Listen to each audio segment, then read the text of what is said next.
Bàn tay mẹ bền yêu nhất đôi bàn tay mẹ, hằng ngày đôi bàn tay của mẹ phải làm biết bao nhiêu là việc.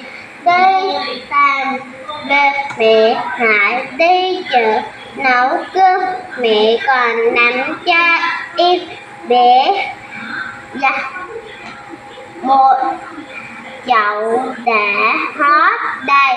Bình yêu lắm đôi bàn tay rám nắng, các ngón tay gầy gầy xương xương của mẹ. Con tạm biệt các cô và các bạn, gặp lại các cô và các bạn lần sau.